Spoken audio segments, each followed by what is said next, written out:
अस्सलाम वालेकुम स्टूडेंट्स। आज हम प्रैक्टिस प्रॉब्लम करते हैं क्लासिकल मैकेनिक्स के कि इसमें मैं एक शार्ट ट्रिक्स जो जो उन्होंने यूज़ किए हैं और कैसे हम प्रॉब्लम को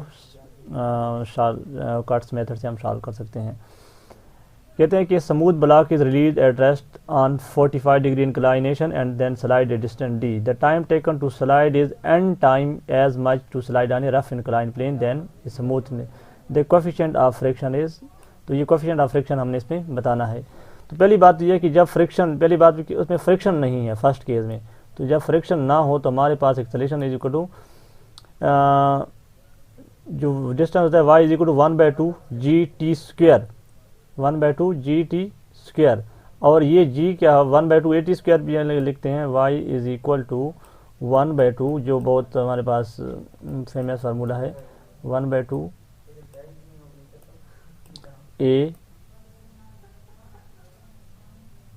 एंड टी स्क्वायर, यहाँ पे इस तरीके से।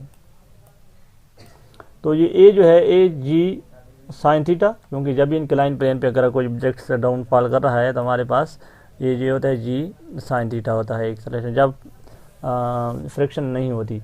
और फिर वो कहते हैं as n time as much to incline plane then is smooth, कि हमारे पास एक केस में फ्रिक्शन है और एक केस में फ्रिक्शन नहीं है। तो जब फ्रिक्शन होती है तो फिर हमारे पास क्या होता है एक्सेलरेशन के लिए g sine theta minus mu cos theta, ये g sine theta minus mu cos theta. और ये जो टी स्क्वायर और एन स्क्वायर, क्योंकि यहाँ पे वो कहते हैं एन टाइम है, तो एन टाइम, तो जब यहाँ से टी और एन टी करेंगे, यहाँ पे टी है और इस केस में क्या होगा एन टाइम ऑफ टी, तो n square n t square बन जाएगा। बाकी जो है हमारे पास दोनों केस में सेम एक्सप्रेशन है। और ये इंक्लाइनेशन की जो हमारे पास लेंथ है इंक्लाइन प्लेन की, वो या तो उन्होंने डी से लिखा है और यहाँ भी डी से लिखा है। तो क्योंकि एक केस में फ्रिक्शन है और एक केस में फ्रिक्शन नहीं है, तो दोनों में उन्होंने एक इक्वेशन से, इक्वेशन नंबर 1 जब विदाउट फ्रिक्शन और दूसरे में विद फ्रिक्शन, तो दोनों की रेशो अगर हम ले लें, यहाँ पे बाकी टर्म जो है सिमिलर हैं तो कुछ कैंसिल हो जाएगी, और जो सिमिलर नहीं हैं वो हमें क्या उनकी हमारे पास सर्वाइव कर जाएंगी फ्रिक्शन में। तो जब डी भी लेफ्ट साइड तो सेम है तो हम राइट साइड को भी सेम कर लेते हैं। इसमें टी स्क्वायर है, ये टी स्क्वायर भी कैंसिल हो जाएगा, यानी ये टी स्क्वायर है हमारे पास, और 45 भी कांस्टेंट है, cos 45 भी इसकी भी एक नंबर होगा, जी और 2 से कैंसिल हो जाएगा। और इस तरीके से n जो है, n को हम रिलेट करेंगे म्यू के से, तो 1 - 1 ओवर एन स्क्वायर। तो यहाँ पे हमारे पास अगर n की जो कि कितनी टाइम है, the time taken slide is n time, mean 3 हो सकता है, 2 हो सकता है, तो वहाँ से हमें जो कोएफिशिएंट ऑफ फ्रिक्शन है उसकी वैल्यूज़ मिल जाएगी। ठीक है, इस तरीके से हम कोई भी वैल्यूज़ हो तो हम फाइंड कर सकते हैं, एन की कोई भी वैल्यू के लिए हम म्यू की वैल्यूज़ फाइंड कर सकते हैं कि कितनी इसकी कोएफिशिएंट ऑफ फ्रिक्शन है। इसके बाद हम न्यूमेरिकल नंबर 2 पे चलते हैं, यह भी बहुत आसान है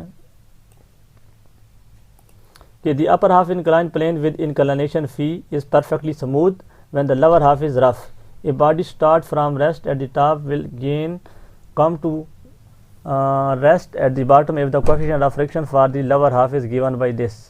तो अगर इसमें हमारे पास इंक्लाइन प्लेन है इस तरीके से, तो अपर हाफ जो है फ्रिक्शन लेस है, जो इसमें M G sine theta acceleration होगा, और लोअर में क्या है फ्रिक्शन है, तो इसमें क्या होगा एम जी sine theta minus mu M G cos theta. तो यहाँ पे उन्होंने लिखा M G S sine theta, जो हमारे पास जिसमें फ्रिक्शन नहीं है। Upper half incline plane with inclination phi is perfectly smooth, तो एम जी साइन फी जो हमारे पास इसकी एक्सेलरेशन होगी। और जो लोअर हाफ है is rough, a body starting from rest at the top hill will again come to rest at the top if the coefficient of friction for the lower half is given by. तो lower half के लिए हमारे पास coefficient जो friction है वो कितना होगा, is equal to mu M G cos phi. जब एक्सेलरेशन और जो हमारे पास अपर और लोअर का क्या हो इस केस में इक्वल हो, तो वो क्या हो जाएगी, उस टाइम में बॉडीज रेस्ट भी आ जाएगी। यहाँ पे अगर हम देखें a is equal to g sine theta, ये तो हमारे पास एक्सेलरेशन है, और F is equal to m into a, तो ये हो जाएगा एफ डॉट डी। यानी अगर इस एक्सप्रेशन को हम थोड़ा बहुत मॉडिफाई कर लें तो डब्ल्यू हमारे पास होता है एफ डॉट डी, ठीक है, यहाँ पे अगर आप लिखें एफ डॉट डी, तो डी जो है हमारे पास एक केस में हमारे पास अपर हाफ है, यहाँ पे एस ओवर 2 हो जाएगा, और एम जी एस इसको हम लिखते हैं एम इंटू ए, एम उन्होंने यहाँ पे एम लिखा है, और एक्सेलेरेशन जब फ्रिक्शन नहीं होती है क्या होता है जी साइन थीटा, अपर हाफ में उन्होंने जी साइन लिखा है, और डिस्टेंस क्या है S. The upper half incline plane with inclination phi is perfectly smooth well the lower half is rough. A body starting from rest at the top will again come to rest. तो जब again come to rest तब आएगी जब इसके जो हमारे पास acceleration है वो जो डाउनवर्ड हमारे पास है वो उसकी इक्वल है, यानी अपवर्ड जो यहाँ पे जितना इसके पास एनर्जी थी वो एनर्जी, और जब वो सारी एनर्जी यहाँ पे यूटिलाइज कर लेगा तो क्या हो जाएगा, यहाँ पे रेस्ट भी आ जाएगा। वो एनर्जी कहाँ जाएगी, वो फ्रिक्शन को ओवरकम करने में। तो फ्रिक्शन हमारे पास क्या है, F is equal to F S, and यहाँ पे F की जगह फिर क्या लिखेंगे, फ्रिक्शनल फोर्स लोअर हाफ के लिए। तो लोअर हाफ के लिए यहाँ पे हम लिखेंगे फ्रिक्शनल फोर्स, जो कि क्या होता है mu M G cos phi, and distance D over 2, क्योंकि लोअर हाफ की बात कर रहा है। तो फिर हम दोनों को जब इक्वल करेंगे तो यहाँ पे हमारे पास एक दोनों की रेशो आ जाएगी, ठीक है। Mu is equal to 2 tan phi, अगर हम साइन फी और काज फी को एक दूसरे पे डिवाइड करेंगे तो इसमें कोई मुश्किल वाली चीज़ नहीं है, सिर्फ 2 इक्वेशन जो अपर हाफ इसके लिए हमारे पास वर्क फाइंड किया है, और जो इसके पास एनर्जी होती है वो यहाँ पे फ्रिक्शन में यूटिलाइज कर लेगा, तो वो एफ डॉट डी ओवर 2 उसने लेगा, क्योंकि अब लोअर हाफ की बात हो रही है, और एफ यहाँ पे एफ फोर्स अप्लाइड वाली फोर्स नहीं होगी बल्कि क्या फ्रिक्शनल फोर्स होगी, क्योंकि यहाँ पे तो फ्रिक्शनल है। तो इस तरीके से हम फाइंड कर सकते हैं, ठीक है, दोनों की रेशो से। अब जो है हम नेक्स्ट क्वेश्चन पे मूव करते हैं। जी, इसमें कहते हैं कि a block is kept on a frictionless inclined surface with angle of inclination a. इसमें आप देख रहे हैं कि हमारे पास एंगल ऑफ इंक्लाइनेशन ए है, और the incline is given acceleration A to keep the block stationary. कि जब हम इसको मूव करवाएंगे राइट साइड पे तो ये क्या करेगा, इस पे एक बैकवर्ड पुल लगेगी, जो कि क्या है इस ब्लॉक के साथ इसको कांटेक्ट में रखेगी, ठीक है। तो इस पे अब ब्लॉक पे कौन कौन सी फोर्सें लग रही हैं, और ये ब्लॉक जब इस डायरेक्शन में मूव करेगा तो ये कितनी फोर्स लगा रहा है। तो ये कहते हैं the incline is given an acceleration A to keep the block stationary, then A is, ये जो हमारे पास एक्सेलरेशन है इसकी वैल्यूज क्या होगी जी। तो ये जो ब्लॉक है इसमें एक नॉर्मल फोर्स एक्ट कर रही है, एक इसका वेट है जो कि डाउनवर्ड है, इसको हमने 2 कंपोनेंट बनाए, एम जी काज थीटा और एम जी साइन थीटा। तो ये हम पहले कर, इसमें M G sine theta downward होगी, और एम जी काज थीटा जो है हमारे पास anti parallel to normal force होगी, एम जी काज थीटा। और ज़ाहिर बात है अगर ये मैं रेस कर लूँ यहाँ पे इसमें, ताकि हम जो है इसको बाकी जो फोर्स है उसको इंडिकेट कर सकें। ये जो एम ए है, क्योंकि अगर ये जो ब्लॉक है इस डायरेक्शन में मूव कर रहा है एक एक्सेलरेशन के साथ, तो इस पे कौन सी फोर्स लगेगी, एम ए इस डायरेक्शन में लगेगी, ठीक है, as A due to inertia. तो यहाँ पे उसने लिखा है एम ए इस डायरेक्शन में लग रही है। तो ये एम ए इसकी 2 कंपोनेंट होगी, एक होगा काज कंपोनेंट जो कि इस डायरेक्शन में होगा, और एक होगा साइन कंपोनेंट जो कि इनवर्ड डायरेक्शन में होगा, ठीक है। तो एम ए काज थीटा, और कौन कौन सी forces along the incline plane है हम उनको क्या करेंगे, ऐड करेंगे, जो इनटू द प्लेन है वो भी हम इकट्ठे सॉल्व करेंगे। तो इसमें हम देखते हैं कि then A is equal to, एक जो फोर्स हमारे पास है एम ए काज थीटा जो कि इस इंक्लाइन प्लेन, और दूसरी हमारे पास एम जी साइन थीटा है जो इंक्लाइन प्लेन वाली है। तो हम इन दो को क्या कर लेंगे, इक्वल कर लेंगे। M A cos alpha is equal to M ji sine alpha, तो ए हमारे पास आ जाएगा जी टेन अल्फा। तो ये वो एक एक्सेलरेशन है जिससे अगर हम इसको मूव करवाएं तो ये ब्लॉक क्या होगा, रेस्ट पे रहेगा, इसके साथ इन टच रहेगा। तो इस तरीके से हम यहाँ पे फाइंड कर सकते हैं एक्सेलरेशन जी। इसके बाद हमारे पास क्वेश्चन नंबर 3 है कि a particle of mass m is equal to 0.3 kg subjected to this force and with k is equal to this, what will be the initial acceleration if it is released from a point 20 cm away from the origin। तो acceleration हमारे पास होता है f over m। f हमारे पास कौन सी force है, kx over m। k की value हमें पता है और मास की वैल्यू हमें पता है, तो इसमें हमारे पास डिस्टेंस भी है, x हमारे पास 20 सेंटीमीटर, इसको मीटर में कन्वर्ट करेंगे, और मास भी हमें गिवन है, तो हमारे पास यहाँ पे एक्सेलरेशन आ जाएगी। ये बहुत आसान क्वेश्चन है। इसके बाद एक और क्वेश्चन है कि block of mass M is placed on a smooth wedge of inclination theta, कि हमारे पास एक ब्लॉक है जो कि हमने जिस तरीके से पहले ही देखा था कि हमारे पास ब्लॉक जिसको कहते हैं वेज, जो कि वेज पे इस तरीके से प्लेस किया गया है, और आप यहाँ पे ये ब्लॉक सपोज करें कि ये ब्लॉक है हमारे पास इस केस में, और the whole system is accelerated horizontally so that block does not slip on the wedge. ये होल सिस्टम को हमने क्या किया, एक्सेलरेट किया है।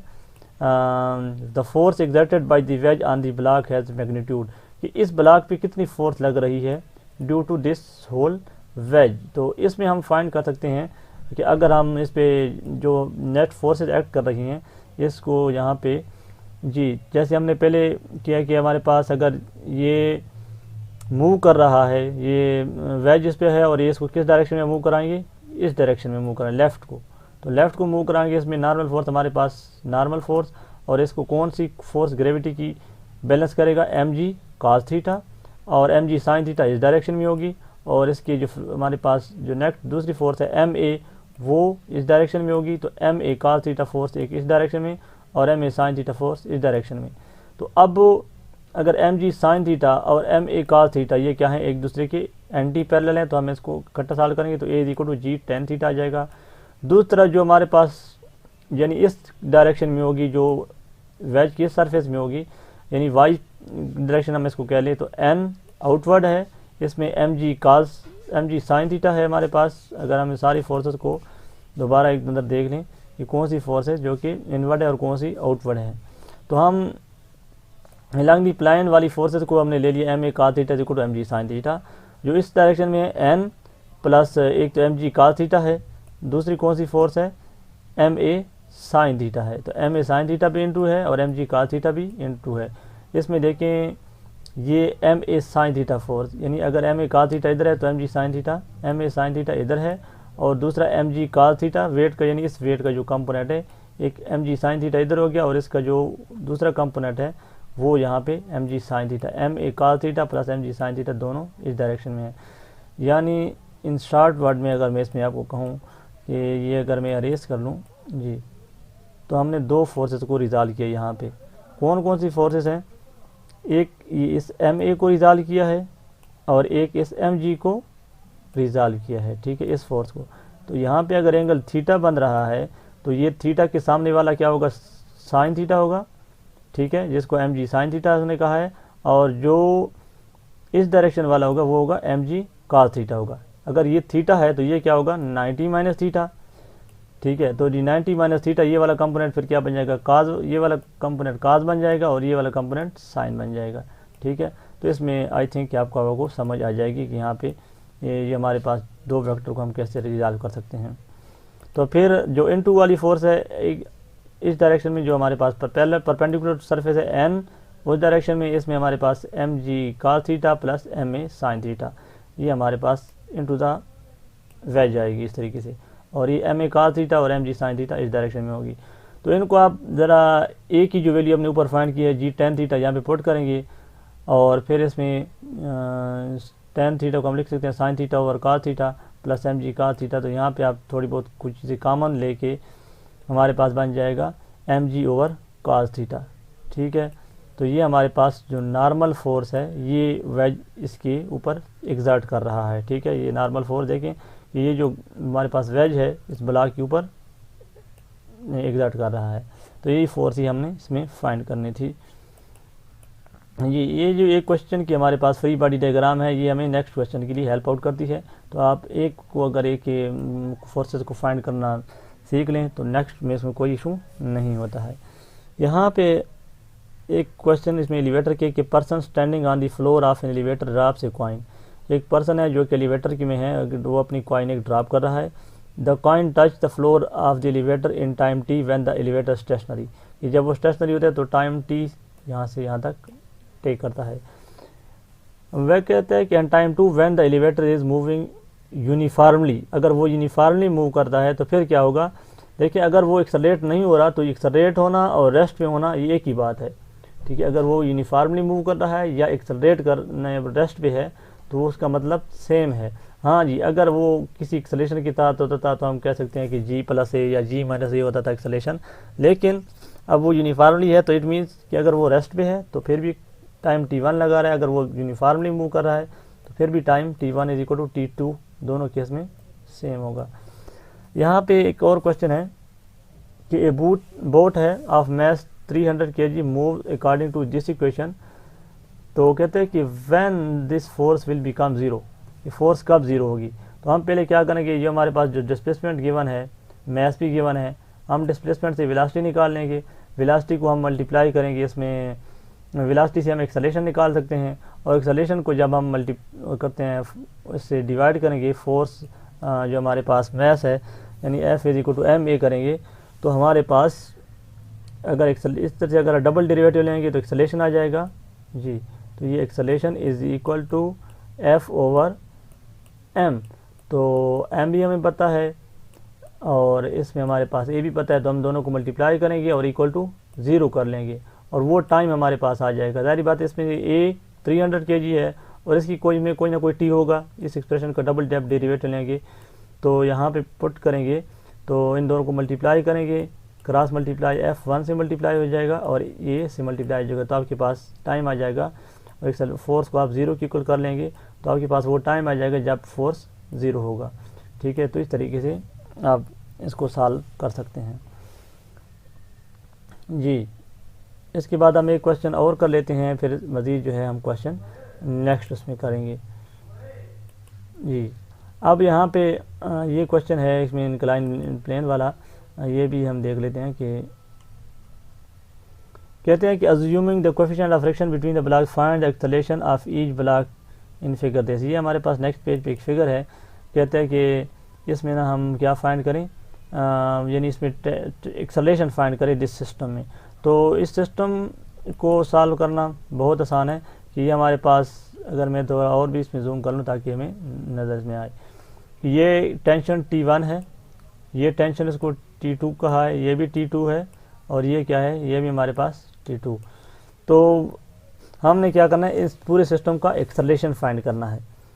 तो पहले हम कहते हैं कि ये जो ब्लॉक है इसके लिए हम फोर्स से लिख लेते हैं कि M2A इज इक्वल टू, इसमें टेंशन जो है हमारे पास T1 अपवर्ड है, ठीक है, टेंशन T1 इसमें हमारे पास अपवर्ड है और टेंशन 2 डाउनवर्ड है, यानी tension T1 minus this tension T2, और एक हमारे पास और फोर्स है जो कि इसकी एक्सेलरेशन होगा M2G साइन थीटा कंपोनेंट, वो इस डायरेक्शन में होगा M2G साइन थीटा, और एक फ्रिक्शनल फोर्स है जो कि क्या होगी, वो भी, क्योंकि ये सारा सिस्टम अपवर्ड मूव करे तो फ्रिक्शनल फोर्स भी डाउनवर्ड होगी, ग्रेविटेशनल फोर्स जो है वो भी डाउनवर्ड होगी।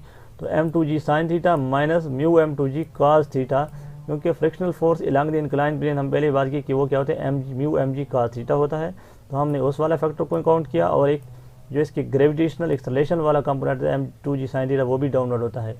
तो ये हमारे पास इक्वेशन फर्स्ट आ जाएगी।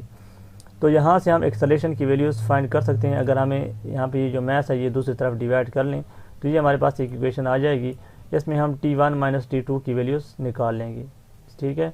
बाकी जो हमारे पास ये कांस्टेंट है ये हम सॉल्व कर सकते हैं न्यूमेरिकल वैल्यूज़ की फॉर्म में। तो T1 माइनस T2, अब वो जो हमारे पास एक और इक्वेशन है इसमें T1 माइनस T2 वाली को, वो इक्वेशन लिख लेते हैं। यहाँ से अगर आप इसमें थोड़ा बहुत देख लें कि T1 माइनस T2 0.5 kg, एक मिनट, जो अगर मैं इसको अरेज कर लूँ कि हम जो है इसको सॉल्व कर लें, एक इक्वेशन यहाँ से आ रही है कि इसमें T2 अपवर्ड है और ये डाउनवर्ड है, इज इक्वल टू M2A। तो इसमें देखिए T1 माइनस दिस, इसमें ये T2 minus this mass into acceleration जो कि G है, is equal to 0.5 into any mass into A। तो एक इक्वेशन यहाँ से आ जाएगी, और फिर जो है एक इक्वेशन हमारे पास यहाँ से आ जाएगी, क्योंकि ये सारा सिस्टम क्या कर अज्यूम कर रहे हैं कि डाउनवर्ड आ रहा है, तो ये इसका मैस M1G डाउनवर्ड एक्ट कर रहा है, माइनस T जो हमारे पास इसका टेंशन अपवर्ड है, is equal to M1 into A। तो एक इक्वेशन हमारे पास यहाँ से आ जाएगी। तो फिर M1 की वैल्यू हमें पता है कितनी है, 2 है, और G minus T1 is equal to 2 into A। तो ये हमारे पास 3 इक्वेशन बन जाएगी, 1, 2 एंड 3। तो हम इसको म्यूचुअली सॉल्व करके अपनी एक्सेलेरेशन की वैल्यूज़ निकाल सकते हैं। मेरे ख्याल में कि इसमें जो फोर्सेस की जो इक्वेशन लिखना, दोनों तरफ बैलेंस करना, ये जो है आपको इसमें समझ आई होगी कि हम कैसे जो है ना, जो एक कौन कौन सी फोर्सेस एक्ट कर रही हैं इंक्लाइन प्लेन में। अगर मैं एक दफ़ा दोबारा इसमें बता दूं तो फिर जो है आपको कोई मसला नहीं होगा। पहले हमने सॉल्व किया, इसमें T1 अपवर्ड है और T2 डाउनवर्ड है, T1 माइनस T2 और एक डाउनवर्ड फोर्स और इसकी ग्रेविटेशनल एक्सेलरेशन की फोर्स है m2g sin थीटा। एक क्योंकि अपवर्ड मूव कर रहा है तो इसकी फ्रिक्शनल फोर्स भी डाउनवर्ड हो गया, जो कि क्या होता है म्यू mg cos थीटा। तो mu mg cos theta is equal to m into ए, यानी m2 इंटू ए, जो कि इसने यहाँ पे लिखा है। यहाँ पे हमने एक्सेलरेशन की वैल्यू फाइंड की है, जो कि m2 को दूसरी तरफ डिवाइड किया है। ये एक इक्वेशन बन गई है। इस तरीके से अगर हम T1 माइनस T2 को लिख सकते हैं, m2 की वैल्यू गिवन है, तो हमारे पास एक इक्वेशन आ जाएगी जिसको उन्होंने इक्वेशन 2 से लिखा है। एक और इक्वेशन जो 3 है वो उसने यहाँ से लिखा है कि T2 अपवर्ड एस में minus this mass into acceleration is equal to m3 into a, जो कि उसने यहाँ पे एक और इक्वेशन से लिखा है 0.5 a वाली। एक और इक्वेशन है m1g वाली, इसमें ये डाउनवर्ड है m1g minus this tension is equal to m into a. तो ये हमारे पास इक्वेशन,